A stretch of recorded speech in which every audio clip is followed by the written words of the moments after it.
نبی کریم علیہ الصلوۃ والتسلیم اور آپ کے تمام آل و اصحاب پر، جن کی جدوجہد، محنت، کوشش سے یہ دین ہم اور آپ تک پہنچا، جس کی وجہ سے آج ہم اور آپ اہل توحید کہلاتے ہیں۔ سامعین، عقیدہ ہر مذہب کا بنیادی تھیم ہوتا ہے۔ مذاہب جتنے بھی ہیں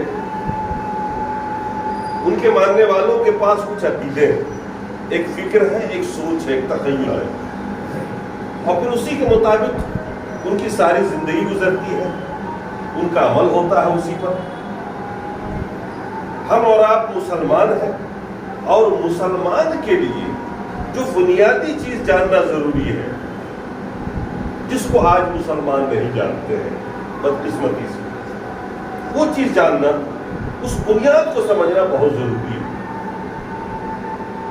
آج بیشتر مسلمانوں سے آپ سوال کریے، اگر صرف ایک سوال پوچھ لیجیے، آپ کو پتہ چل جائے گا یہ کیسے مسلمان ہیں۔ آپ ان سے صرف ایک بات پوچھیے کہ آپ مسلمان کیوں ہیں؟ صرف ایک سوال کریے آپ کسی مسلمان سے کہ آپ مسلمان کیوں ہیں؟ اس جمہوری دیش میں جہاں آپ کوئی بھی مذہب اپنا سکتے ہیں، کوئی رکاوٹ نہیں ہے، ہندوتو کو اپنانے میں کوئی رکاوٹ نہیں ہے، عیسائیت یہودیت کو اختیار کر لینے میں کوئی رکاوٹ نہیں، پوری آزادی حاصل ہے، پھر آپ مسلمان کیوں؟ اور یقین جانیے 99% مسلمان ایک ہی جواب دے گا، میں اس لیے مسلمان ہوں کہ میرا باپ مسلمان ہے، میرا دادا مسلمان تھا۔ گویا کہ آج تک اس نے یہ نہیں سوچا کہ اسلام کیا ہے، مسلمانیت کیا چیز ہے، ہم مسلمان کیوں ہیں۔ باقی لوگوں میں اور آپ میں کوئی فرق نہیں، خدا نہ خواستہ ہمارے اور آپ کے آباء و اجداد ہندو ہوتے تو ہم آج ہندو ہوتے، وہ اگر عیسائی یہودی ہوتے تو ہم بھی آج وہی ہوتے۔ کبھی ہم نے سوچا نہیں، کیوں نہیں سوچا؟ اس لیے نہیں سوچا کہ اسلام تو ہمیں اور آپ کو وراثت میں ملا ہے نا، مسلمان تو ہم لوگ وراثت میں پائے ہوئے اسلام کو، اور جو چیز وراثت میں نہیں، جو چیز ملتی ہے اس پہ آدمی اور فکر نہیں کرتا، سوچتا نہیں اس کے بارے میں۔ دیہات میں کہاوت ہے کہ دہجوا بیل کی کوئی ناک پگا دیکھتا، جو چیز آپ کو فری میں مل جاتی ہے اس کے بارے میں کبھی آپ سوچتے نہیں۔ آپ مسلمان ہیں، کیوں ہیں مسلمان؟ کیا وہ خصوصیت ہے جو آپ کے پاس ہے اوروں کے پاس نہیں ہے؟ کس بنیاد پر آپ کے خلاف ساری قومیں حملہ آور ہو رہی ہے؟ آج آپ پریشان حال ہیں تو کیوں ہیں؟ آخر وہ کیا بیس ہے جس بیس کی وجہ سے آپ ساری دنیا سے الگ ہو جاتے ہیں؟ برائے نامی سے ہی، حالانکہ آج اندر سے جتنے مسلمان ہیں اور ان میں جو نان مسلم ہے کوئی فرق نہیں ہے، سوائے اس کے کوئی دسترخوان پہ آپ الگ دکھتے ہیں، وہ الگ دکھتے ہیں، لباس تھوڑا سا آپ کا الگ ہے، ان کا الگ ہے، باقی فکر اور سوچ میں تو ہم نہیں سمجھتے کہ باقی لوگوں سے ہم اور آپ جدا۔ آخر وہ بیس کیا ہے اسلام کا؟ آخر وہ چیز کیا ہے جس کی وجہ سے ہم ساری دنیا سے الگ تھلگ ہوتے ہیں؟ ہمارے اندر وہ خصوصیت نہیں رہی، لیکن دوسرے لوگ جانتے ہیں کہ ان کے اندر وہ خصوصیت ہے، حالانکہ وہ چیز ختم ہو گئی ہے۔ آپ سوچیے، اللہ کے رسول صلی اللہ تعالی علیہ وسلم نے 13 سال جو مکے میں گزارے، جو سنگھرش آپ نے کیا، کیوں کیا تھا؟ کس بات پہ کیا تھا؟ ان 13 سالوں میں نماز نہیں، روزہ نہیں، حج نہیں، زکات نہیں۔ 13ویں سال میں جا کر آپ کو معراج ہوئی ہے اور نماز فرض ہوئی ہے، باختلاف روایت 12ویں 13ویں۔ بہرحال شروع سے لے کر 12ویں سال تک نماز فرض نہیں ہوئی تھی۔ مسلمان پڑھتے تھے نماز، اللہ کے رسول کے بتائے ہوئے طریقے پر، وہ فرض نہیں تھی آپ کے اوپر، وہ شوقیہ صبح و شام پڑھا کرتے تھے، عبادت پڑھا کرتے تھے، وہ ایک نفل عبادت ہوا کرتی تھی۔ فرض تو ہو کر کے 5 ٹائم نماز ہی 13ویں میں آئی ہے آپ کے اوپر۔ روزہ تو آپ کے اوپر دوسری ہجری میں فرض ہوا ہے، اللہ کے رسول مدینہ آ گئے تو دوسرے سال میں جا کے روزہ فرض ہوا ہے۔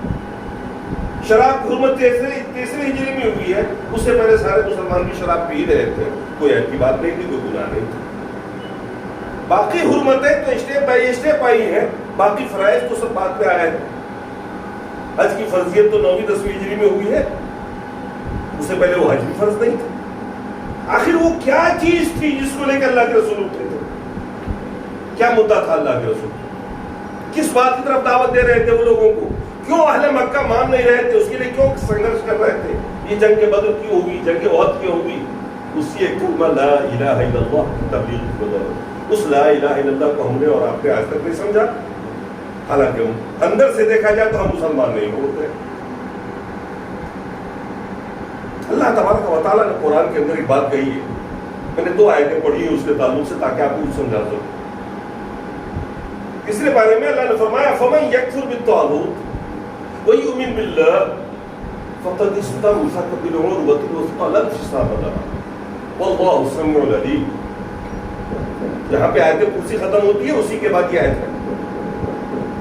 اللہ نے فرمایا فَمَن يَكْفُرْ بِالطَّاغُوتِ، جس نے طاغوت کے ساتھ کفر کیا، انکار کر دیا، طاغوت کا انکار کر دیا اور اللہ پر ایمان رکھا، تو اس نے اس مضبوط ڈور کو پکڑ لیا جس میں کہیں کٹ نہیں ہے، جو سیدھا اللہ تک پہنچنا ہے۔ لا انفصام لها، کٹ نہیں ہے، وہ اس کا سلسلہ اللہ سے جوڑا۔ اللہ سننے والا اور جاننے والا ہے۔ ایک مسلمان ہونے کے لیے ضروری ہے کہ پہلے وہ کفر کرے، اور کس کے ساتھ؟ طاغوت کے ساتھ۔ یہ طاغوت کیا چیز ہے؟ جب تک طاغوت کے ساتھ کفر نہ کیا جائے آپ کے دل میں ایمان آ ہی نہیں سکتا ہے۔ اسی لیے کلمہ جو ہمیں دیا گیا وہ لا الہ سے شروع ہوتا ہے، لا الہ الا اللہ۔ کوئی بھی قابل عبادت نہیں ہے، عبادت کسی کی ہو ہی نہیں سکتی ہے سوال۔ آج دنیا میں ہزاروں معبودان باطل ہیں، عبادت تو ہو ہی رہی ہے۔ کہیں درخت پوجا جا رہا ہے، کہیں سورج پوجا جا رہا ہے، کہیں چاند کو پوجا جا رہا ہے، کہیں روشنی کو پوجا جا رہا ہے، کہیں آگ کو پوجا ہو رہا ہے، کہیں قبر پوجا جا رہا ہے، کہیں علماء پوجے جا رہے ہیں، کہیں بزرگان دین پوجے جا رہے ہیں۔ ارے بزرگوں کی بات کو اس طرح مان لینا گویا اللہ کا حکم ہے، رسول کا حکم ہے، یہ پوجنا ہی تو ہے۔ آنکھ بند کر کے، کان بند کر کے سمع و طاعت کا جذبہ اپنے بزرگوں اور بڑوں کے لیے رکھنا، انہوں نے جو بات کہی ہے وہ بالکل صحیح ہے، قرآن و حدیث آپ 1000 دکھائیں اس کے خلاف ماننے کو تیار نہیں۔ بڑوں نے کہا، بزرگوں نے کہا، یہ کیا ہے؟ عبادت اسی کو نہ کہتے ہیں۔ قرآن میں تو اسپیشلی اس کے لیے آیت نازل ہوئی، اللہ تبارک و تعالیٰ نے فرمایا یہودیوں اور عیسائیوں کے رد میں کہ ان لوگوں نے اپنے عالموں کو اور اپنے پیروں کو رب بنا رکھا۔ وَاتَّخَذُوا أَحْبَارَهُمْ وَرُهْبَانَهُمْ أَرْبَابًا مِن دُونِ اللَّهِ، یہودیوں اور عیسائیوں نے اپنے پیروں کو اور اپنے عالموں کو رب بنا لیا۔ ایک صحابی تھے جو عیسائیت سے مسلمان ہوئے تھے، عادی دائی کے بیٹے تھے، انہوں نے اللہ کے رسول سے آ کے پوچھا کہ اللہ کے رسول، ہم لوگوں نے کبھی پیر صاحب کی عبادت نہیں کی، ہم نے کبھی درویشوں کی، اپنے عالموں کی عبادت نہیں کی ہے، یہ آیت بتا رہی ہے کہ ہم کہاں عبادت کرتے ہیں؟ اللہ کے رسول نے فرمایا کیا تم اپنے عالم اور اپنے درویشوں کی، پیروں کی بات آنکھ بند کر کے مان لیتے تھے بغیر دلیل کے؟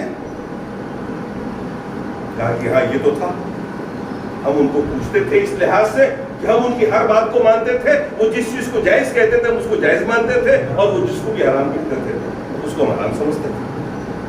اللہ کے رسول نے فرمایا حلال و حرام کرنا یہ اللہ کا حق ہے، یہ کسی بندے کا نہیں ہے، یہ کسی عالم و درویش کا کام نہیں ہے۔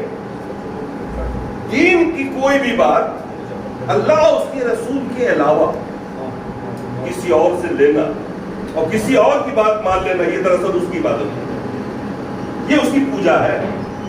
تو آج آپ دیکھیے دنیا میں ہزاروں چیزیں پوجی جا رہی ہیں، معبود تو سب کہلائیں گے نا، عربی میں معبود کا مطلب ہوتا ہے جس کی پوجا ہو رہی ہے۔ آپ کو کلمہ دیا گیا لا الہ، آپ سب سے پہلے اس بات کو مانیں کہ دنیا میں کوئی بھی قابل عبادت نہیں ہے، اور تب جا کر آپ کہیں اللہ، سوائے اللہ، عبادت اللہ کے علاوہ کسی کی نہیں ہو سکتی۔ یہ عقیدہ، یہ عمل، یہ توحید کہلاتا، یہ عقیدہ اور یہ عمل توحید کہلاتا۔ اللہ کے رسول کا انتقال ہو رہا تھا آخری وقت میں، آپ کے منہ سے جو جملے نکلا وہ جملہ کیا تھا؟ لعن اللہ یہود والنصارى اتخذوا قبور انبیاء مساجد. اللہ تعالیٰ یہود و عیسائیوں پر، یہود اور نصرانیوں عیسائیوں پر لعنت بھیجے، انہوں نے اپنے نبیوں کی قبروں کو سجدگاہ بنا دیا. یعنی اپنے نبیوں اور اپنے قبروں کی عقیدت میں غلو سے، حد سے بڑھ کر کے وہاں پہ جا کے وہ تعظیم کرنے لگے اور سجدہ کرنے لگے. یہ غلو فی العبادت ہے ان لوگوں میں جو صاحب کتاب تھے، جو اس کتاب کے ماننے والے تھے جو اللہ نے نازل کیا تھا اپنے نبیوں کو اپنے دور میں. آج آپ دیکھ لیں مسلمانوں کو یہ کیا ہے. تو کلمہ جو ہمیں ملا ہے لا الہ الا اللہ محمد رسول اللہ، اس کو سمجھنا اور اس کو جاننا بہت ضروری ہے. جب تک آپ اس کو نہیں سمجھیں گے، عام مسلمانوں سے آپ الگ نہیں دکھ پائیں گے، توحید کا عقیدہ آپ کے پاس نہیں آئے گا، اور جب توحید کو آپ نہیں مانیں گے، نہیں جانیں گے، تو پھر آپ مسلمان نہیں رہیں گے. اللہ کے رشتے دنیا بھلے میں کرتا ٹوپی لگا لیں. اللہ نے قرآن میں فرمایا وما خلقت الجن والانس الا ليعبدون. انسان اور جنات کو ہم نے عبادت ہی کے لیے پیدا کیا. عجیب بات ہے. میں نے ایک سوال کیا تھا پرسوں کی بات ہے کلاس میں، ان بچوں سے جو بچے فارغ ہونے والے ہیں اس سال، میں نے پوچھا کہ دیکھو اللہ فرما رہا ہے کہ ہم نے انسان کو عبادت ہی کے لیے پیدا کیا، کیا ہم لوگ عبادت ہی کرتے رہتے ہیں 24 گھنٹے؟ کافی نہیں، سوتے بھی ہیں، کھاتے بھی ہیں، کاروبار بھی کرتے ہیں. پھر کیا مطلب ہے؟ ہم عبادت ہی کے لیے کیسے پیدا ہوئے؟ ہم تو دن بھر کاروبار کرتے ہیں، 5 ٹائم نماز پڑھتے ہیں، عبادت ہم کرتے کتنی ہیں؟ بچے جواب نہیں دے سکتے. میں نے کہا دیکھو، یعبدون کا مطلب ہے یوحدون، عقیدہ توحید رکھنے کے لیے ہی پیدا کیا. اور عقیدہ توحید کے ساتھ پڑھی گئی نماز، روزہ، حج اور زکوٰۃ دراصل یہ عبادت ہے. اگر عقیدہ توحید نہیں ہے تو نماز بیکار ہے، روزہ بیکار ہے، حج بیکار ہے. کوئی بھی عمل کرے اور توحید کا عقیدہ نہ ہو وہ سب بیکار ہے.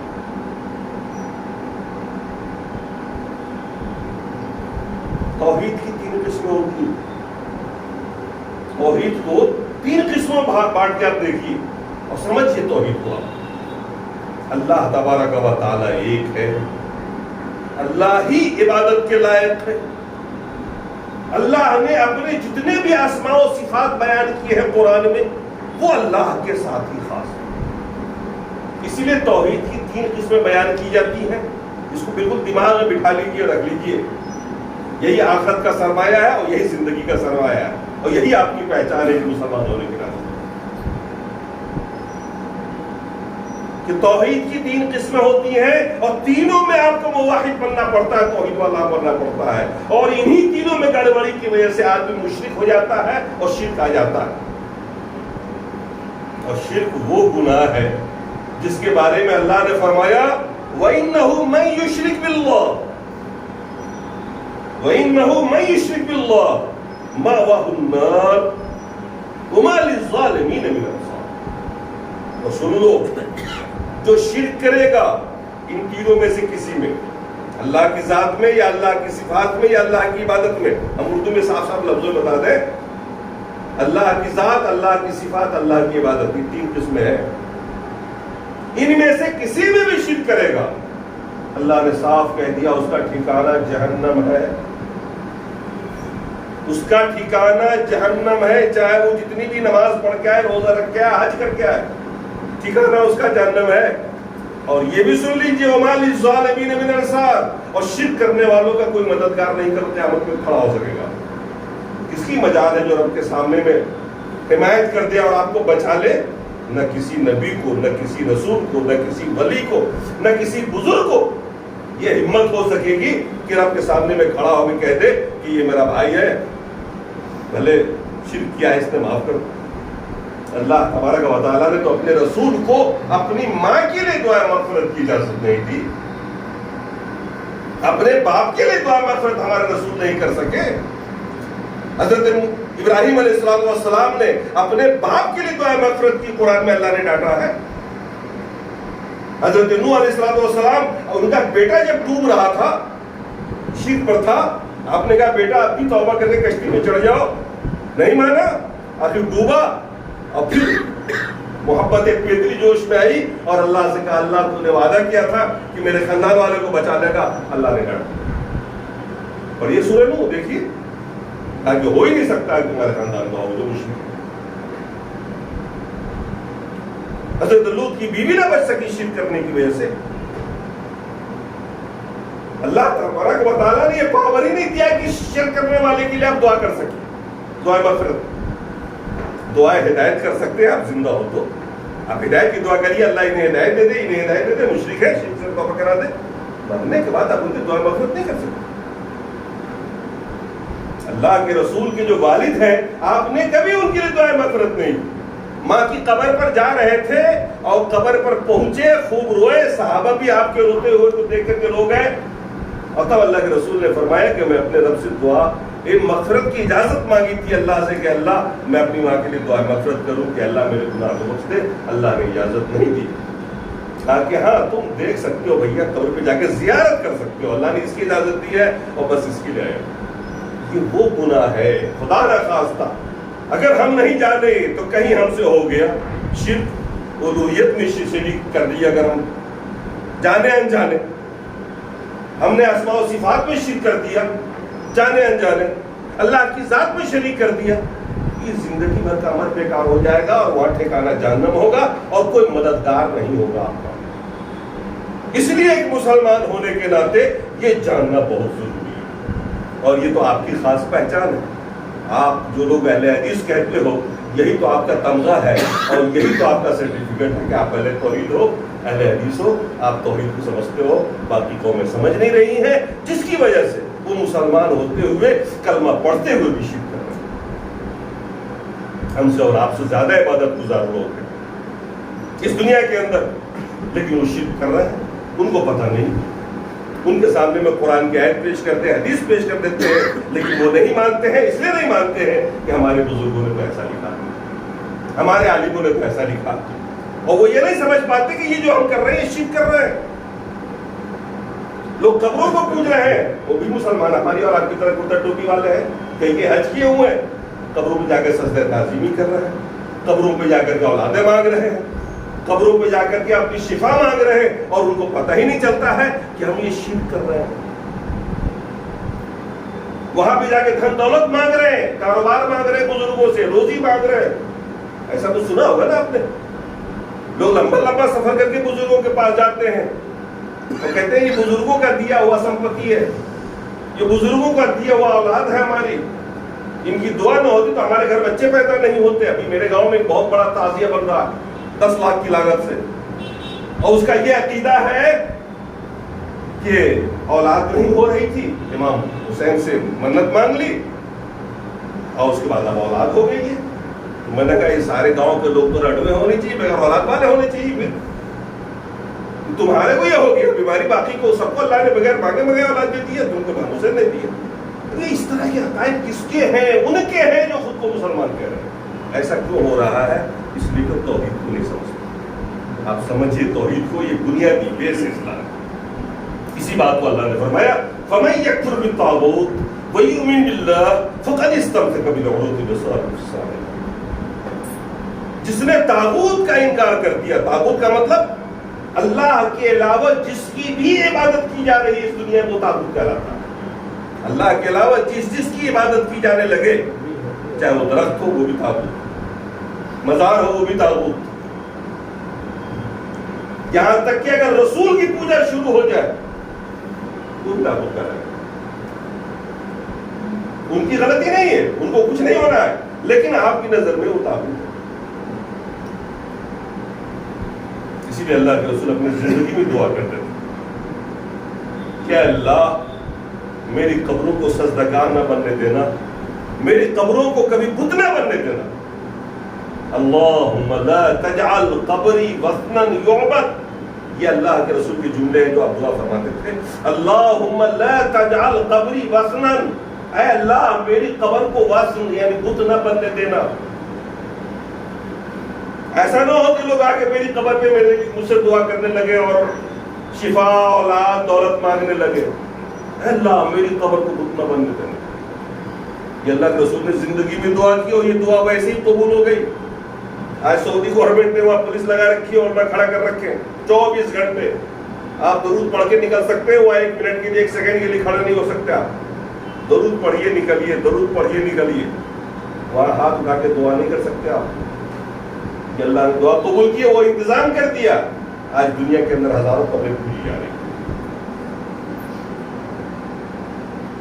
تم طاغوت کسے کہیں گے, وثن کسے کہیں گے؟ اللہ کے علاوہ جس کی عبادت ہونے لگی. اب وہ عبادت چاہے ذات کی ہو یا صفات کی, چاہے وہ عبادت کسی بھی طریقے سے کیا جائے, الوہیت میں شریک کیا جائے تو بھی شرک ہو جائے. تو میں نے 2 آیت پڑھی آپ کے سامنے میں, ایک توحید کے بارے میں بتایا اور یہ بتایا کہ شرک کرنے والا کا ٹھکانہ جہنم. اب آئیے اس چیز کو حدیث سے سمجھتے ہیں. مسلم شریف کی حدیث عن عبادہ بن صامت رضی اللہ تعالی عنہ قال قال رسول اللہ صلی اللہ تعالی علیہ وسلم من شہد اللہ الہ الا اللہ وحدہ لا شریک لہ وان محمد عبدہ ورسولہ وان عیسی عبد اللہ ورسولہ وکلمتہ والقاها الى مریم وروح منہ والجنة حق والنار حق ادخلہ اللہ الجنة علی ما کان من العمل. توحید کی فضیلت سنیے اس حدیث سے. عبادہ بن صامت حدیث کے راوی ہیں, فرماتے ہیں اللہ کے رسول نے فرمایا من شہیدہ, جس نے دل سے گواہی کی, دل سے مانا, جس نے دل سے مانا اور لفظوں سے اقرار کیا اس بات کا کہ اللہ کی سوا کوئی عبادت کے لائق نہیں اور محمد صلی اللہ تعالی علیہ وسلم اللہ کے رسول برحق ہیں. نمبر 1. اور پھر یہ بھی مانا ان عیسی عبد اللہ ورسولہ, عیسیٰ علیہ السلام جو نبی گزرے ہیں اللہ کے رسول سے پہلے, وہ بھی اللہ کے بندے اور اللہ کے رسول ہیں. یہ بات جو کہی گئی ہے دراصل اس پس منظر میں کہی گئی ہے کہ اس دور میں عیسائی لوگ حضرت عیسیٰ کو اللہ کا بندہ نہ مان کر بیٹا ماننے لگے تھے, اور آج تو تقریباً سارے عیسائی بیٹا مان رہے ہیں. یہ اسی وقت شروع ہو گیا. اپنے رسول سے محبت اور اس میں غلو کے نتیجے میں ان کا عقیدہ بن گیا کیا کہ رسول عیسیٰ علیہ السلام اللہ کے بیٹے. اللہ کے رسول نے فرمایا یہ عقیدہ رکھے کہ عیسیٰ علیہ السلام اللہ کے بندے ہیں, بیٹے نہیں, اور اس کے رسول ہیں. اور سارے نبی جتنے بھی ہوئے وہ سب اللہ کے بندے پہلے ہیں, رسول بعد میں. اور یہ مانے کہ یہ اللہ کا کلمہ ہے جو اللہ نے جبرائیل کے توسط سے ان کے ماں کے رحم میں ڈالا. مطلب یہ نہ مانے کہ جیسے یہودیوں نے الزام لگا دیا نا عیسائیوں کے اوپر کہ تمہارے نبی زنا کے پیداوار ہیں. نہیں, معجزانہ طور پر عیسیٰ علیہ السلام پیدا ہوئے, جبرائیل آئے, انہوں نے آپ کی گریبان میں پھونکا یا آپ کی جیب میں پھونکا اور آپ حاملہ ہوئی معجزانہ طور پر, اور پھر آپ پیدا ہوئے. تو کلمتہ القاہا الی مریم, آپ اللہ کے کلمے ہیں جو اللہ نے آپ کے اندر ڈالا تھا. وروح منہ, آپ اللہ کی پیدا کردہ روح ہیں, اس پر ایمان رکھے. والجنت حق والنار حق, اور اس بات پر ایمان رکھے کہ جنت بھی برحق ہے اور جہنم بھی برحق ہے. مطلب یہ کہ ہمارے جو اعمال ہے اس کے مطابق اللہ تعالیٰ کل قیامت پہ فیصلہ کرے گا, ہمیں جنت دے گا یا ہمیں جہنم دے گا. جو ان تمام باتوں پر ایمان رکھتا ہے, یقین رکھتا ہے, عقیدہ توحید کے ساتھ ساتھ, اس کے بارے میں اللہ نے فرمایا ادخلہ اللہ الجنہ, اللہ تعالیٰ اس آدمی کو جنت میں داخل کرے گا. اللہ ما کان من العمل, چاہے اس کا عمل جیسا بھی ہو. بہت بڑی بات ہے یہ. جو عقیدہ توحید رکھتا ہے اور ان باتوں پر ایسے ہی ایمان رکھتا ہے تو اللہ نے فرمایا اللہ تعالیٰ اسے جنت میں داخل کرے گا, عمل چاہے جیسا ہو. اب یہاں سے ایک بڑا مطلب خطرہ پیدا ہو جاتا ہے سمجھنے کا. کچھ لوگ سمجھ لیتے ہیں کہ بھیا نماز نہیں پڑھیں گے تو بھی جنت میں جائیں گے نا, حدیث میں آیا. روزہ نہیں رکھیں گے بس توحید کا عقیدہ رکھو جنت میں جائیں گے۔ حدیث میں یہ کہا گیا ہے عمل چاہے جیسا بھی ہو ایک نہ ایک دن اللہ تعالیٰ اسے جنت میں داخل کرے گا۔ یہ نہیں کہا کہ پہلے دن داخل کر دے گا،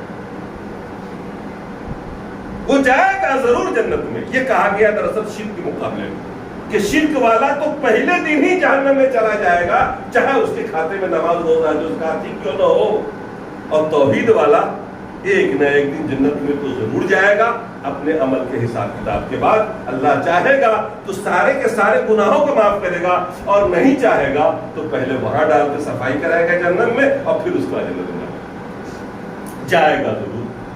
یہ ہے توحید کی فضیلت، اور یہ ہے توحید کا عقیدہ رکھنے کی برکت کہ بہرحال وہ جتنا بھی گنہگار ہو وہ جنت میں ضرور جائے گا۔ اب اگر کوئی 10-5 سال جہنم میں گزار سکتا ہو، ہمت ہو، تو اپنی بدعملی کی زندگی گزارے، اور اگر ہمت ہو تو دنیا میں 1 منٹ کے لیے آگ میں ہاتھ رکھ کے دکھا دو۔ اس معمولی آگ میں جو 70 پانی سے دھل کے آئی ہوئی، اس آگ کا تصور کر کے کیا ہوگا؟ تو یہ توحید کی فضیلت کہ اللہ تعالیٰ توحید کا جو عقیدہ رکھے گا اسے بہرحال جنت میں داخل کرے گا، اور جو نہیں رکھے گا، شرک کرے گا، وہ جہنم میں جائے گا۔ یہ اللہ کا فیصلہ ہے، کیونکہ توحید دراصل اللہ سے وفاداری کا نام ہے، اور شرک دراصل اللہ کے ساتھ غداری کا نام ہے۔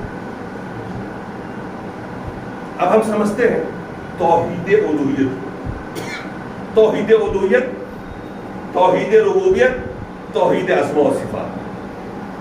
ہم ان تینوں کو سمجھنے کی کوشش کرتے ہیں کہ یہ کیا چیزیں، اور اس کو ہم اردو میں اگر کہتے ہیں تو توحید ذات، توحید صفات، توحید عبادت۔ سب سے پہلے ہم عبادت کو سمجھ لیتے ہیں۔ عبادت کسے کہتے ہیں؟ عبادت امتثال بما امر اللہ به علی السنۃ الرسل من قول و فعل و عمل۔ عربی میں اس کی تعریف کی جاتی ہے۔ عبادت کہتے ہیں اللہ کے حکم کو ماننا جو رسول کے زبان سے نکلا ہو، چاہے وہ قول ہو، چاہے وہ فعل ہو، چاہے وہ عبادت ہو، عمل ہو۔ ہم لوگ عبادت کرتے ہیں نا، کبھی قولی عبادت کرتے ہیں، منہ سے بولتے ہیں سبحان اللہ، الحمدللہ، ماشاء اللہ، انشاءاللہ۔ یہ حکم کس نے دیا ہے؟ اللہ نے دیا ہے، اور رسول کے توسط سے ملا ہوا ہے۔ ایک بار سبحان اللہ آپ بولتے ہیں، اللہ تعالیٰ آپ کو ہزاروں نیکی دے دیتا ہے۔ لا الہ الا اللہ محمد رسول اللہ کا کلمہ اتنا پیارا کلمہ ہے کہ ایک بار حضرت موسیٰ نے اللہ سے دعا کی تھی کہ اللہ کوئی ایسی دعا سکھا مجھے جس کو میں ہر وقت مانگا کروں۔ اللہ نے کیا فرمایا؟ قل یا موسیٰ لا الہ الا اللہ، اے موسیٰ 24 گھنٹے لا الہ الا اللہ پڑھتے رہا کرو۔ یہ سب سے بہترین دعا ہے، سب سے بہترین کلمہ ہے، سب سے بہترین چیز۔ حضرت موسیٰ نے فرمایا کلو عبادت یقولون ھذا، اے اللہ یہ تو سارے بندے ہی کہتے ہیں نا تیرے، لا الہ الا اللہ تو سبھی پڑھتے ہیں، ہم وی آئی پی رسول ہیں، ذرا وی آئی پی کوئی بات ہمیں معلوم ہو، ہمیں ملے۔ اللہ نے فرمایا یا موسیٰ لو ان السماوات السبع وعامرہن غیری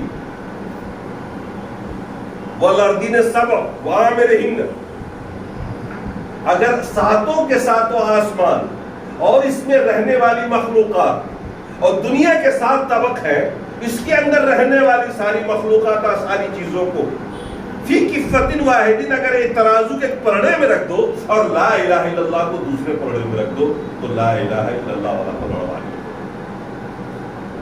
یہ توحید کا جو کلمہ ہے نا لا الہ الا اللہ، یہ اٹھتے بیٹھتے ہم پڑھتے ہیں اور سب سے بڑی عبادت ہے یہ، مگر عقیدے کے ساتھ پڑھنا ہے، منتر کی طرح نہیں دہرانا کہ منہ سے نکل رہا ہے اور شرک بھی کیے جا رہا ہے، سمجھ کے پڑھنا لا الہ الا اللہ، اٹھتے بیٹھتے لا الہ الا اللہ، لا الہ الا اللہ۔ یہ سب سے قولی عبادت، اس میں نہ وضو کی شرط ہے، نہ غسل کی شرط ہے، نہ پاک رہنا ضروری ہے، چلتے پھرتے اٹھتے بیٹھتے آپ کے منہ سے نکلتا ہے۔ یہ عبادت کون سی ہے؟ قولی، رسول کی زبان سے نکلا، اللہ نے بتایا رسول کو، رسول کی زبان سے آیا، یہ عبادت ہے۔ میں وہ عبادت بتاؤں آپ کو جو رسول کی زبان سے نہیں نکلا؟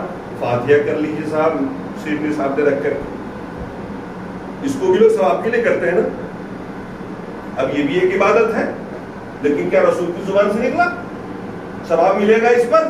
اسی لیے بدعت کہلاتی ہے. ہر وہ چیز جو رسول کی زبان سے نہیں ملی ہے، آپ کو رسول کی طرف سے نہیں ملی ہے، ان کے توسط سے نہیں ملی ہے، اور لوگ اس کی فضیلت بیان کیے جا رہے ہیں. اتنا ثواب ہے، اتنی نیکی ہے. ایک رات میں پورا قرآن پڑھ لو، یہ اللہ کے رسول نے پوری زندگی میں کبھی نہیں پڑھی، اور روکا بھی ایک رات میں پڑھنے کا. کم سے کم 3 دن میں ختم کرو. آج ایسی عبادتیں بہت چل رہی ہیں مارکیٹ میں، جس کا تعلق رسول سے نہیں، جو رسول کی زبان سے نہیں نکلا. عبادت وہی عبادت ہوگی جو رسول کی زبان سے نکلی ہوئی ہو، چاہے وہ قول کی شکل میں عبادت ہو، چاہے وہ فعل کی شکل میں ہو جو ہم لوگ فعلا نماز پڑھتے ہیں، چاہے وہ عمل کی شکل میں جو ہم لوگ روزہ رکھتے ہیں، دن بھر بھوکے رہتے ہیں. رسول نے حکم دیا ہے تو عبادت ہے. اسی لیے ضروری ہے کہ جب آپ سے کوئی بتائے کہ اس میں اتنا ثواب ہے، تو آپ کہیے اللہ کے رسول نے کہاں پہ بتایا، وہ دکھا دو اپنے ثبوت. ہاں تو برہانکم ان کنتم صادقین، دلیل لاؤ اگر تم سچے ہو. یہ نہیں کہ فلاں بزرگ نے کہا، یہ کبھی دلیل نہیں ہو سکتی. کسی بزرگ کے پاس کبھی جبرائیل نہیں آئے، اللہ نے کوئی بات نہیں ڈالی کسی بزرگ کو، وہ صرف رسول کو اترتے تھے. اس لیے عبادت کے لیے ضروری ہے کہ رسول کے توسط سے وہ چیز ملے. اب آپ سمجھیے، آپ جو کچھ بھی عبادتیں کر رہے ہیں، نماز کی شکل میں، روزے کی شکل میں، حج و زکات کی شکل میں، قول کی شکل میں، عبادت چاہے وہ عملی ہو فعلی ہو، ضروری اس کے لیے کیا ہوتا ہے کہ وہ رسول کی زبان سے آیا ہو، ان کے توسط سے آیا ہو، تبھی اس پہ آپ کو نیکی ملے گی. اور اگر ان کے توسط سے نہیں ملا، ان کے ذریعے نہیں ملا ہے، بزرگوں کے حوالے سے ملا، اماموں کے حوالے سے ملا، فلاں کے، پوری دنیا کے حوالے سے مل جائے، وہ گناہ تو ہو سکتا ہے، اس لیے گناہ ہوگا کہ وہ بدعت ہو جائے گی.